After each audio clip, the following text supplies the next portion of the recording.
வணக்கம் மக்களே, welcome to our channel the night watchman கொனாசியஸ். ஸோ ஒரு பயங்கர எக்ஸைட்டான ஒரு த்ரில்லர், நெயில் பீட்டிங் த்ரில்லர்னு சொல்லலாம். ஸோ பயங்கரமான ஒரு கேமு. ஒரு யாருமே எக்ஸ்பெக்ட் பண்ணல. ஸோ நேத்து இதே மாதிரி ஒரு 2 ரன்ஸ் ஜெயிச்சாங்க. ஆஹ் நம்ம சாரி மில்லர் மில்லர் அடிச்சு கொடுத்தாரு. ஏன்னா அவர் இன்டர்நேஷனல் ஸ்டாண்டர்ட்ல வந்து அவர் ஆடுவாரு, அவர் ஒரு Miller finisher and he's capable, நம்ம எல்லாத்துக்குமே தெரியும். பட் ஆனா இன்னைக்கு ஒரு 15 பால்ஸ் 45 ரன்ஸ் அந்த மாதிரி டைம்ல உனக்கு இன்னொரு இது என்னன்னா, அவர் வந்து இதுதான் ஒரு ப்ராப்பர் இன்னிங்ஸே. அது வரைக்கும் அவர் யாரு எப்படின்னு நம்ம யாருக்குமே தெரியாது. அண்ட் ஆல்சோ இன்னொரு எந்த ஒரு சப்போர்ட் கிடையாது. உன்னால சிங்கிள்ஸ் கூட ரொட்டேட் பண்ண முடியாது. அந்த பக்கம் அடிக்கிறதுக்கும் ஆள் இல்லை. ஒரே ஆள் தான், நீ மட்டும்தான் அடிச்சாகணும். சிங்கிள்ஸும் ஓட முடியாது அப்படின்னு நீ எக்கச்சக்க லிமிடேஷன்ஸோட சூப்பரா ஒரு 7 6 2 4 வேற level batting. And all credits to Mukul Chaudhary. So அந்த அந்த யங்ஸ்டர் வந்து நானுமே நினைச்சேன் எல்எஸ்ஜி செமையா இருக்கும் அப்படின்னு. So he will be Choudhary. Hero of tonight எல்எஸ்ஜில. And also he'll be getting all the limelight also. ஆமாமா,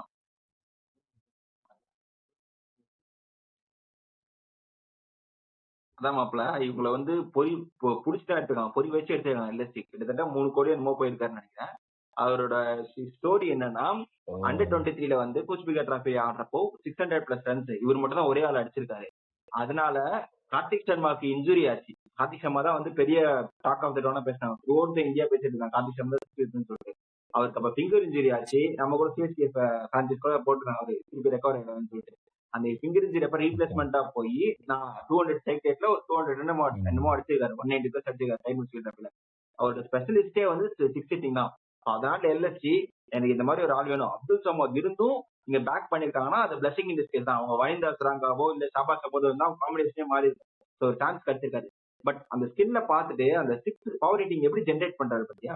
சோ இந்த மாதிரி அவங்களெல்லாம் பாக்குறப்ப ஐபிஎல் ஓகே, ஒரு யங்ஸ்டரா 21 வயசு தான் ஆகுதுன்னு நினைக்கிறேன். அந்த ப்ரெஷரை ஹேண்டில் பண்றது அவ்வளவு ஈஸி கிடையாது. இப்போ டேவிட் மில்லரு மத்த யாராவது பினிஷர் லெஜெண்ட் ஆடுறாங்கன்னா அவங்களுக்கு இந்த கேம் நிறைய தெரியும். இவர் வந்து இவ்வளவு பெருசா பாத்துருக்க மாட்டார். எஸ்பெஷலி இந்த ஐபிஎல் மாதிரி ஸ்டேஜ்ல நீங்க ஆப்போனன்ட் போலர் எவ்வளவு வீக்கா இருந்து டியூ இருந்தாலும் அந்த டெம்பர்மெண்ட் தான் ரொம்ப முக்கியம். அந்த சுனில் நரேன் ஓவரை நான் அடிக்க போறது இல்ல, நான் நின்று ஆடுறேன்னு சொன்னாரு. அதுதான் வந்து டெம்பர்மெண்ட். ஓகே, நான் நின்று ஜெயிச்சு கொடுக்குறேன்னு சொல்லி. ஸோ செம்மையா இருந்தது. இந்த மாதிரி யங்ஸ்டர் அடிக்கிறப்ப பாக்குறப்போ பரவாயில்லப்பா செம்மையா இருக்கு அப்படின்ற மாதிரி இருக்கு. ஆமா. நான் சோ எல்லாரும் ஆல் கிரெடிட்ஸ் ஒரே ஒரு ஆள் சோலோவா இந்த மேட்ச செம்மையா கேகேஆர் கையில இருந்து புடுங்கிட்டு போனார் தான் சொல்லணும். ஏன்னா கேகேஆர் வந்து ஒரு மாதிரி ரிலாக்ஸ் ஆயிட்டாங்க. பதோனி விக்கெட் விழுந்த உடனே ஒரு மாதிரி அப்பாடா அப்படின்னு அன்கிரிஷ் ரகுவன்ஷியோட வந்து ஒரு அக்ரெசிவ் பிஹேவியரை பார்த்தோம். ஸோ எல்லாமே ஒரு மாதிரி ரிலாக்ஸ் ஆன மாதிரி இருந்தாங்க. But Mukul Chaudhary has came all gun blazing and completely out of syllabus தான். ஏன்னா நான் யாருமே இப்படி ஒரு நாட் எது நடந்தா நல்லா இருக்குமே நினைச்சிருக்கீங்க தவிர இது நடக்குமா அப்படின்னு பார்த்தா யாருமே இதை எதிர்பார்த்துக்கவே மாட்டாங்க. So all credits to Mukul Chaudhary. And also Shami வந்து நம்ம வந்து அப்ரிசியேட் பண்ணியே ஆகணும். ஸோ சூப்பரா போட்டாரு. ஆல் பேஸ் பவுலர் மாதிரி ஆயிட்டு வராரு. நம்ம எந்த நேரத்துல அவரை வந்து நம்ம எடுக்கக்கூடாதுன்னு சொன்னானுன்னு தெரியல. பவர் பிளேல போட்டா விக்கெட் எடுத்து கொடுக்குறாரு. டெத் ஓவர்ல ஆஃப் கட்டு ஸ்லோயர் பால்ஸ் சூப்பரா போடுறாரு. ஸோ பிசிசிஐ நீங்க டெஃபினட்டா உங்களோட ஒப்பீனியன் ஏதாவது இருந்தாலுமே you have to reconsider this. Age is just a number again. அவர் மாதிரி ஒரு ஆள் வந்து டெஸ்ட் மேட்ச் எல்லாம் ஆடினா பும்ரா இல்லாத டைம்ல எல்லாம் ஆகாஷ் தீப் இல்ல பிரசித் கிருஷ்ணா இவங்க கூட ஷமி சிராஜ் எல்லாம் போனானா பயங்கரமா இருக்கும். ஏன்னா ஒரு சைடு வந்து சூப்பரா போட்டு லைனை நிறுத்து போட்டு கொடுப்பாரு. அந்த பக்கம் நீங்க வந்து புதுசா ட்ரை பண்ற ஆக்யூப் நபியோ இல்ல பிரசித் கிருஷ்ணாவோ ரன்ஸ் போனாலுமே நல்ல பேலன்ஸ் கிடைக்கும். ஸோ அவர் நல்ல ஒரு வைட்டல் கான்ட்ரிபியூட்டர். அவரை இன்னும் நம்ம யூஸ் பண்ணிக்கணும்னு ஆசைப்படுறேன் இன்டர்நேஷனல் கிரிக்கெட்ல.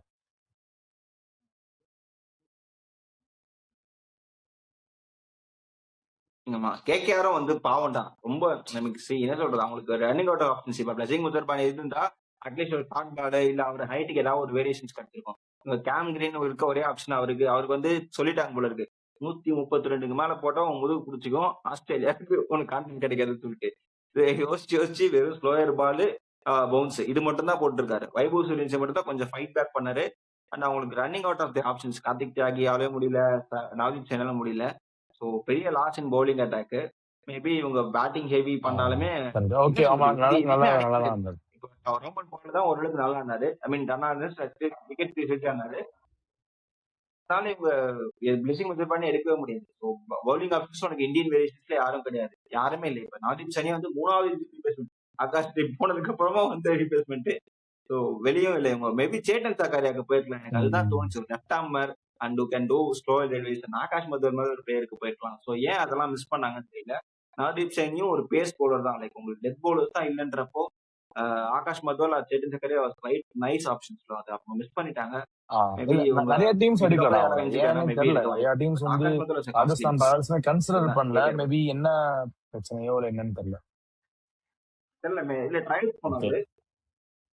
ஸோ நம்ம அப்படியே அடுத்த மேட்சுக்கு வந்துடலாம். தெரியல. அடுத்து ஒரு மாதிரி ஆக்சுவலா பாத்தியா, ஒரு பெங்களூர், மும்பை, சென்னை இந்த மாதிரி ஹைலி ஆன்டிசிபேட்டட் கேம்ஸ் விட அது மாதிரி ரொம்ப ஹை ஸ்கோரிங்கா வந்து ரெண்டு பேருமே அடிச்சு ரொம்ப ஒரு த்ரில்லிங்கே இல்லாத ஒரு ஃபேக்டர் ஆயிருக்கு. எல்லாமே புஷ்னு போகுது. பட் இந்த மாதிரி பாரு, ஒரு ராஜஸ்தான் கேம், ஒரு LST game, DC game, so இந்த மாதிரி கேம்ஸ் எல்லாம் வந்து பிச் வந்து உனக்கு லைவா இருக்குடா. அந்த ஒரு ரீசன்னால பாரு 180 இன்னைக்கு ரொம்ப க்ளோஸா இது டிஃபெண்ட் தான் பண்ணிருக்கணும், இன்னைக்கு ஜெயிச்சிருக்காங்க. நேத்து பாரு 210 அதுவுமே ஒரு மாதிரி ரொம்ப க்ளோஸா சூப்பரா போச்சு கேமு. ஸோ ரொம்ப லைவா இருக்கு. இந்த அதர் தென் அந்த popular so called popular franchisee தவிர மற்ற டீம்ஸ் எல்லாமே நல்லா நல்ல கேமா டைட்டா போயிட்டு இருக்கு. ஸோ நாளைக்கு டேபிள் டாப்பர்ஸ் மாதிரி ஆர்சிபி வர்சஸ் ராஜஸ்தான் ராயல்ஸ். ரெண்டு பேருமே இன்னொரு ஒரு மேட்ச் கூட தோக்கல. ஆர்சிபி 2 மேட்ச் ஜெயிச்சிருக்காங்க அண்ட் ராஜஸ்தான் ராயல்ஸ் 3-3 ஜெயிச்சிருக்காங்க. நாளைக்கு யாராவது ஒரு ஆள் கண்டிப்பா தோத்து தான் ஆகணும், ஒரு ஆள் ஜெயிச்சு தான் ஆகணும். ஸோ உன்னோட இனிஷியல் தாட்ஸ் அதை பத்தி சொல்லி நம்ம அப்புறம் ஸ்குவாட் டிஸ்கஸ் பண்ணலாம்.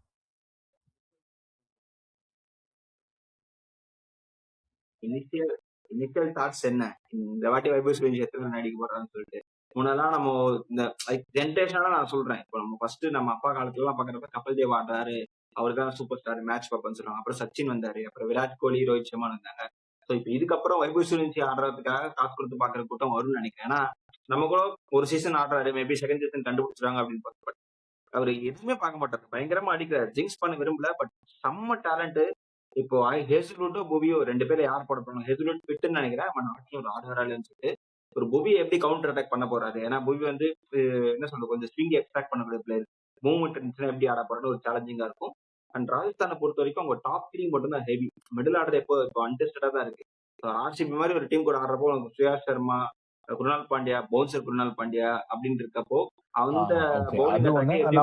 ஹேசல்வுட் ரொம்ப ரஷ் பண்ண மாட்டாங்கன்னு நினைக்கிறேன். ஏன்னா ஆல்ரெடி உனக்கு ஜேக்கப் டஃபி வந்து 2 மேட்சா சூப்பரா போட்டு இருக்காரு. ஹேசல்வுட் இல்லாத குறையே தெரியல, அந்த மாதிரி போட்டு இருக்காரு. பட் மேபி அவர் கம்ப்ளீட்லி ஃபிட்.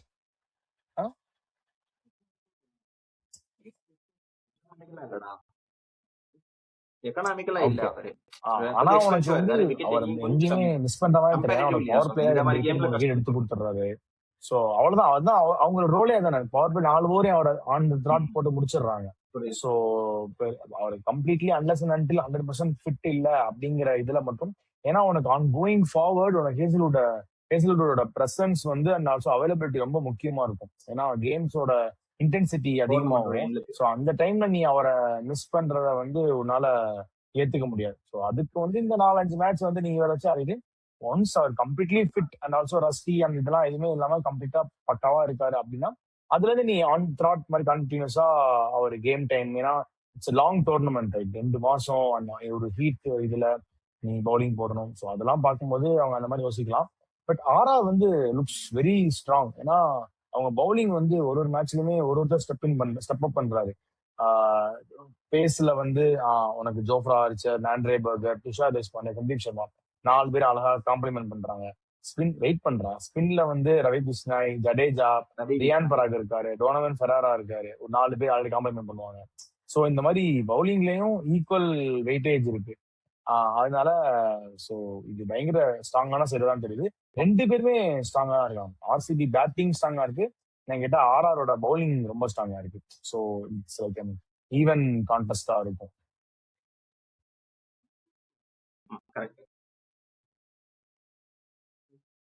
எனக்கு ஒரு விஷயம், இப்போ வந்து இவங்க சந்தீப் சர்மா வச்சிருக்காங்கல்ல. ஸோ இப்போ நீ சொல்ற அந்த கான்செப்ட் தான். இவங்க வந்து பயங்கரமா டாப் 6மே உனக்கு ரொம்ப பண்றதுக்கு பேட்டிங் டெப்த் இருக்கு. ஜிதேஷ் சர்மாவும் இது வரைக்கும் வந்து பெருசா இன்னும் அவருக்கு அடிக்கிற சான்சஸே கிடைக்கல. அவரும் டெஸ்பரேட்டா இருப்பாரு அடிக்கணும்னு சொல்லிட்டு.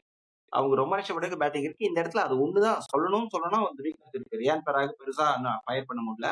அண்ட் நீ சொன்ன மாதிரி இந்த பவுலிங் தான், ஆர்ச்சர் தான் வந்து கேமே செட் பண்ண போறாரு இவங்க டீமுக்கு. ஏன்னா ஆர்ச்சர் போடுற அந்த பவுலிங் தான் ஆண்டர்பர்க் காம்ப்ளிமெண்ட் பண்றாரு. அதுக்கப்புறம் ரவி பிஷ்னாய் அடிக்க போய் விக்கெட் ஏறாங்க. ஸோ அந்த டெம்ப்ளேட் அவங்க கரெக்டா ஒர்க் ஆகுது.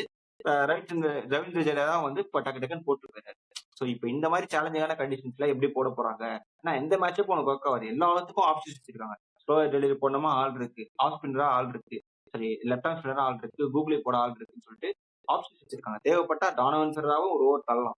அந்த மாதிரி அவங்க வெரைட்டி ஆப்ஷன்ஸ் வச்சிருக்கனால கம்ஃபர்டபிள் போர்டிங். ஒருவேளை சேசிங்ல ஏர்லி விக்கெட் விழுந்தா மேபி டெஸ்ட் பண்ணலாம். இப்போ வைபஸ்கர் இருந்துச்சு ஒரு சிங்கிள் டிஜிட் ஆனா அவுட் ஆயிட்டாருன்னா இன்னும் அப்பதான் ஒரு அவங்களுக்கு ரியல் மிஸ்டேக் பேஷன்ஸ். ஆராவே இது பண்றாங்க வரைக்கும் வைபஸ்கர் எனக்கு தோணுதுடா. சொல்லுது. ஏன்னா ஹெட்மேயர ரொம்ப டவுன் டு ஆர்டர் யூஸ் பண்றாங்க. ஸோ ஹெட்மேயர் வந்து வெஸ்ட் இண்டீஸுக்கு ஒன் டவுன்ல வேற லெவல்ல ஆடிட்டு இருந்தார். 35 பால் 70 ரன், 30 பால் 75 80 அப்படின்னு ஆடிட்டு இருந்தார்.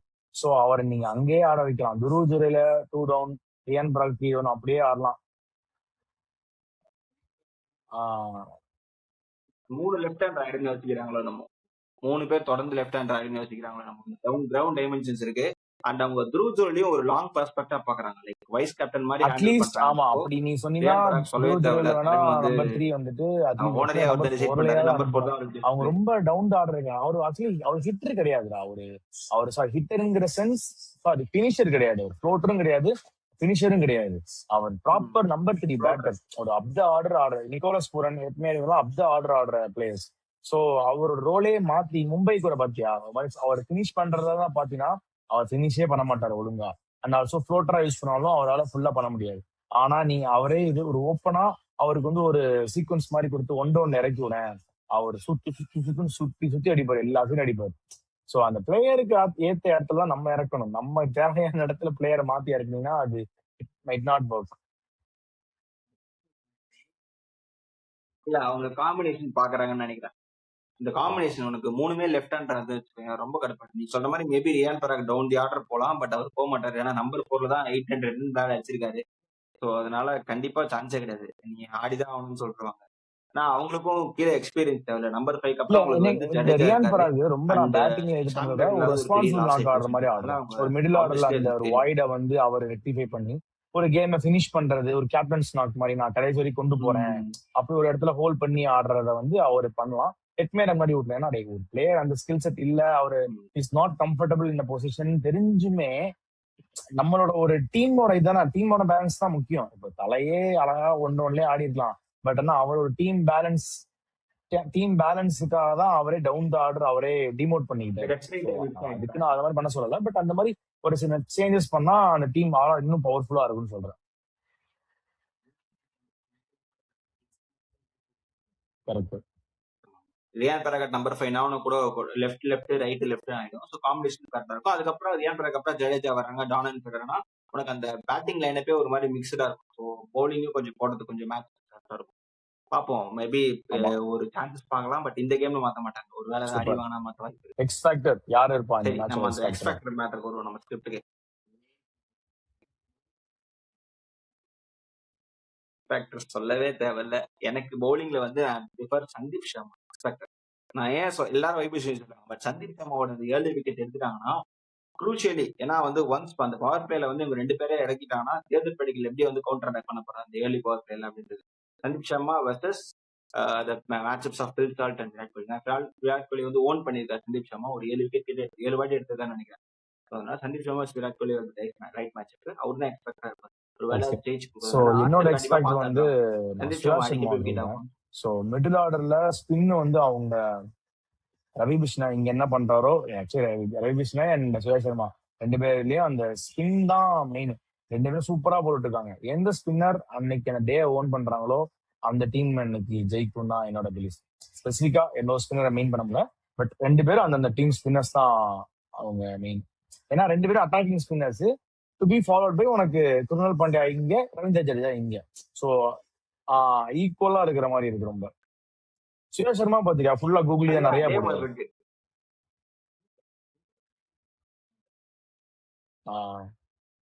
ஆமா, அதேதான். 2 பேருமே இப்ப இங்கேயும் பார்த்தா டிஃபென்சிவா தான் போடுவாங்க. அதான் ட்வின்ஸ் மாதிரி இருக்கும். குருணால் பாண்டியா, ரவி பிஷ்ணாய், இந்த பக்கம் ஜடேஜா. சாரி, குருணால் பாண்டியா, சுரேஷ் சர்மா, இந்த பக்கம் ரவி பிஷ்ணாய், ரவீந்திர ஜடேஜான்னு சொல்லிட்டு ஒரு மாதிரி பயங்கரமா இருக்கு. ஐடியலா இருக்கு எல்லாமே. லைக் இந்த மாதிரி ஆமா, இந்த மாதிரி கிளாஸ் தான் வந்து பயங்கரமா இன்ட்ரெஸ்டிங்கா ஆமா. இருக்கும். அண்ட் பிக் இல்ல மேட்ச் கடைசி வெயிட்டிங் இந்த ஃபார் ஒரு ஃப்ரைடே. மீம்லாம் பார்த்துட்டு இருந்தேன். நம்ம கேமை தவிர எல்லாமே இந்த இன்ட்ரெஸ்டிங்கா இருக்கு. மும்பை, ஆர்சிபி, சிஎஸ்கே இந்த டீம்ஸ் எல்லாம் பாவம் ரெஸ்ட் எடுக்கணுங்கிறதுனாலதான் உங்களை எல்லாம் டீம்ல சேர்த்து டோர்னமெண்ட்ல சேர்த்திருக்கோம் அப்படின்னு டிசி, எல்எஸ்சி அப்படிங்கிற மாதிரிலாம் இருந்துச்சு.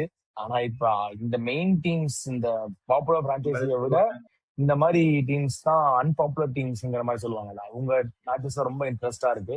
ஸோ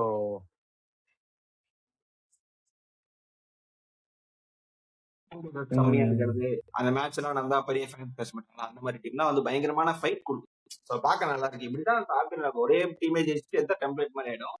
பட் பார்ப்போம், நல்ல நல்ல கேம்ஸ் ஆடுறாங்க, நல்லா ஒர்க் பண்ணிருக்காங்க, ஹோம் ஒர்க் ஓகே, பண்ணி. Let's see. ஸோ சும்மா வின் வரான்னு வராம இந்த வாட்டி நிறைய ஒர்க் பண்ணி பர்சன்டேஜ் எவ்வளவு வந்திருக்காங்க கொடுப்பா, பிளேயர்ஸ். யார் ஜெயிப்பா? பர்சன்டேஜ் எனக்கு கிளியர் கட் ஆர்சிபி ஃபேவரட் தான், 51, especially for the middle okay, order. நான் வந்து ஸ்ட்ராங்கஸ்ட்காக நான் சொல்றேன். 52 51 ஆர்ஆர் ஆர்சிபி, சொல்றேன். இந்த 49 ஆர்ஆர் ஆர்ஆர். ஜெயிப்பாங்கன்னு தோணுது எனக்கு. ஏன்னா உனக்கு ஆர்ஆர் வந்து சாரி, மேட்ச் பெங்களூர்ல இல்ல, மேட்ச் வந்து கவுஹாட்டியில் நடக்குது.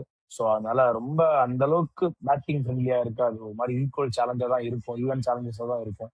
அதனால மேபி பவுலர்ஸ், இந்த டீம் பவுலர்ஸ் கொஞ்சம் ஸ்ட்ராங்கா இருக்கிறதுனால நான் ஆர்ஆர் பக்கம் போறேன்.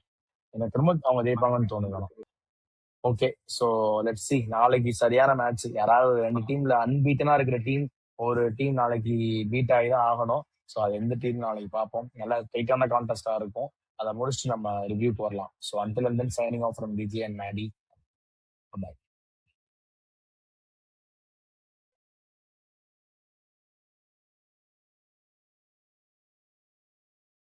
இந்த வாட்டி ஆட கரெக்டா